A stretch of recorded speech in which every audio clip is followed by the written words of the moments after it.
Have you ever wondered why we go to war? Or why you never seem to be able to get out of debt? Why there is poverty, division, and crime? What if I told you there was a reason for it all? What if I told you it was done on purpose? What if I told you that those who were corrupting the world, poisoning our food, and igniting conflict were themselves about to be permanently eradicated from the earth? You might think that an idealistic fantasy. Well, let me tell you a story. We acknowledge there are criminals, of course. They rob your house, they steal your phone. They can murder you too if they think they can get away with it.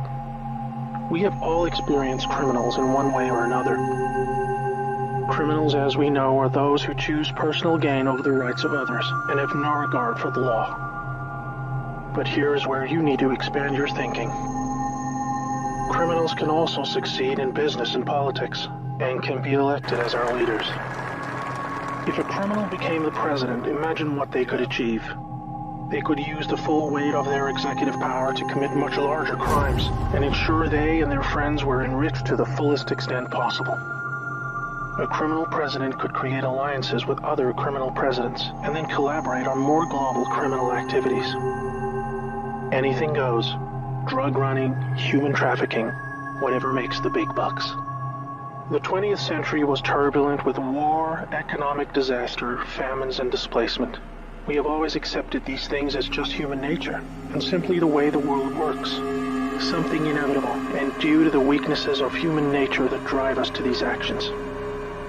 This is where we were all tragically wrong. You are not a criminal. I'm not a criminal. So how can we just assume that it is human nature that is driving all this pain and misery? What if it wasn't human nature at all, and as a result of something more deliberate?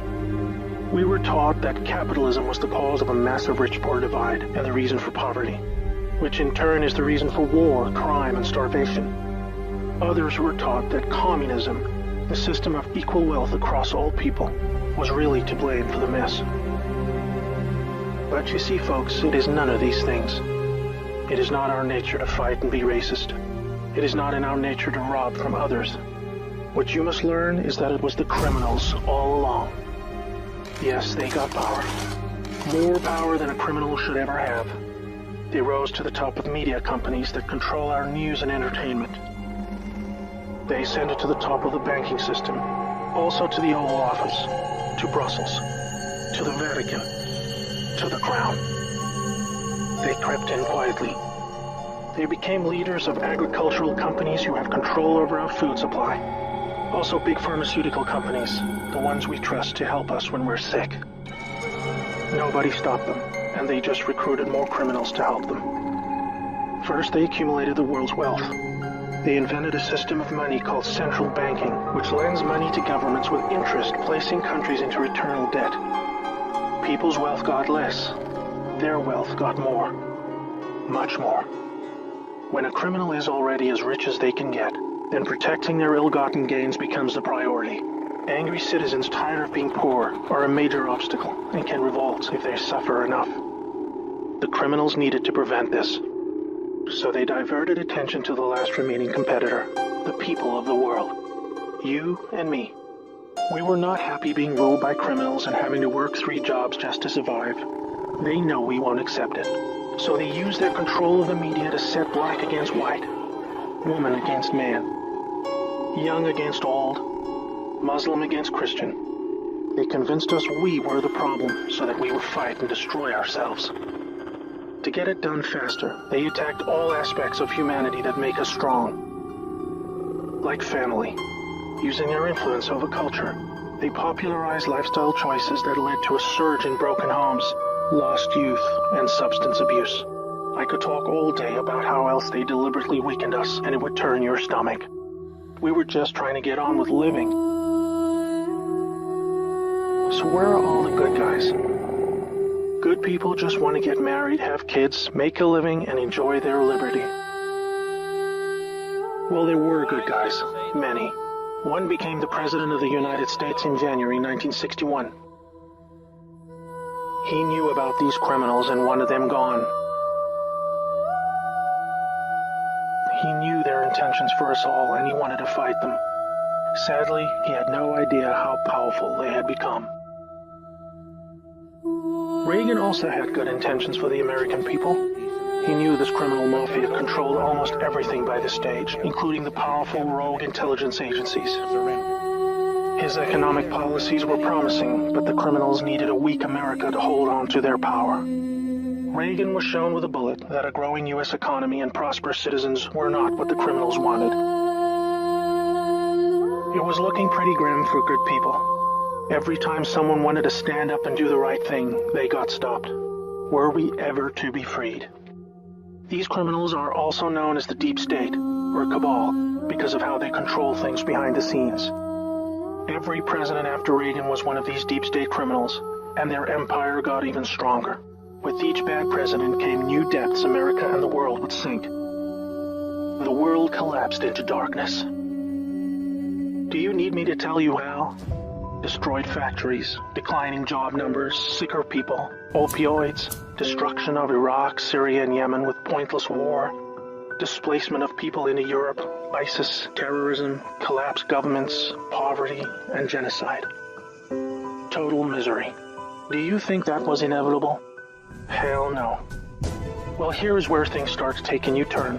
When the full picture comes to be known, it will forever be regarded as the greatest story ever told.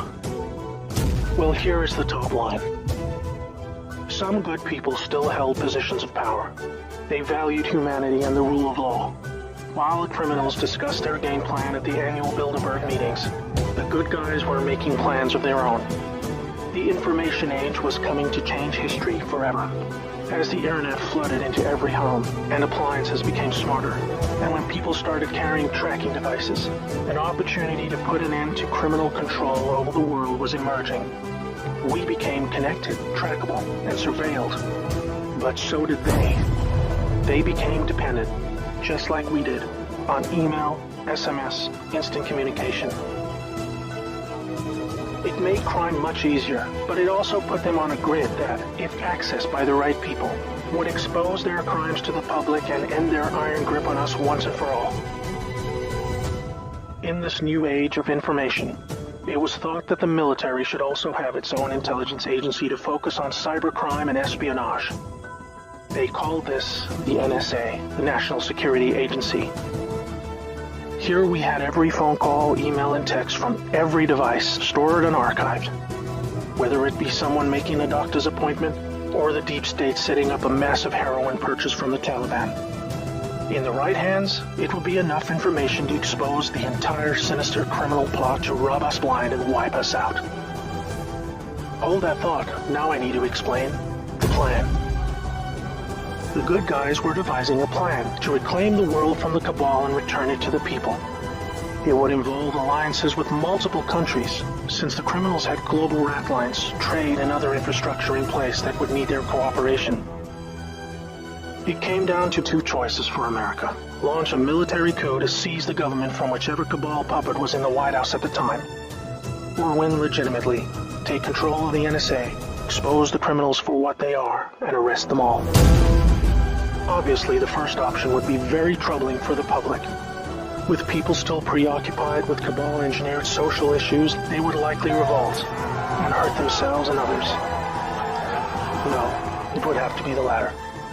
So they needed a candidate who could win, and who could win big. Many states like California had been so heavily inundated by criminals that even the voting machines were electronically set up to swing votes any which way. It would need to be a very decisive victory. Good patriots in the U.S. military and their global partners asked Trump to run for president so they could take back control of America legitimately without alarming the public. Trump was a good choice, obviously, because he overcame the voter fraud and won. But he was a patriot, and he was loved and admired by the public. He was not interested in joining the cabal because they hated America, and he did not agree with them on that point. As soon as he showed interest in taking power, they activated their media assets to viciously turn on him. That's when we saw the sudden hatred emerge. Even when he won, the cabal still had no idea what he was a part of, and the sophisticated plan that was about to unfold against them. Shocked at their loss, they mobilized their full arsenal of intelligence, media, money, and technology to try and take back power. Their people at the top of the DOJ and FBI then put together a plan to frame Trump and have him impeached. This is where we come back to the NSA again. All messages were stored and could be used to expose this plot and prevent Trump's overthrow. An entire book will be written about the first 2 years of Trump's presidency. False flag terror attacks, downed planes, missile alerts, assassination attempts. Here is the point. The world is currently experiencing a dramatic covert war of biblical proportions. Literally the fight for Earth, between the forces of good and evil.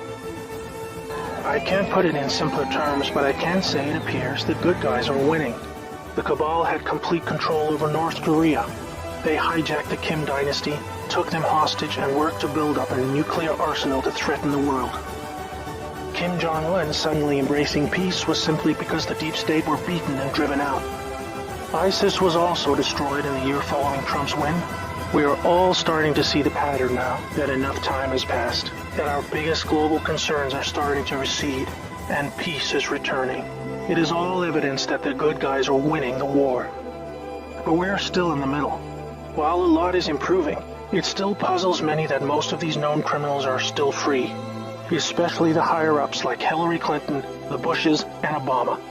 That is coming in the next chapter of the story. That's why we have Q.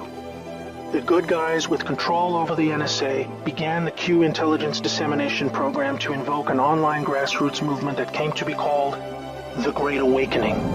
It started on underground internet channels and then moved to the mainstream. Q has been a fun distraction for those who follow world events and desire truth, but it is about to begin a much more important and necessary phase, keeping the public informed when the deep state war breaks out onto the surface. By this, I mean high-profile arrests. Yes, folks, the criminals I'm referring to are famous politicians, actors, singers, CEOs, and celebrities. People who have earned our trust, respect, and admiration. They have done very bad things that are all fully known and documented, and they will be severely punished. Those of us who have followed Q since the beginning will be here to help you make sense of the coming events. We are among the first to realize that our petty partisan divisions are just trivial distractions, and we are all enslaved by a hidden enemy. We realize that the problem was never capitalism or socialism, Democrat or Republican, black or white, Muslim or Christian. We know it was just very powerful criminals who had too much power. Fellow slaves, it's time to buckle your seatbelt, recognize your true enemy, and embrace a new future that we all owe to the brave patriots who risk their lives to achieve this victory against the greatest force of evil the world has ever known. May God bless America.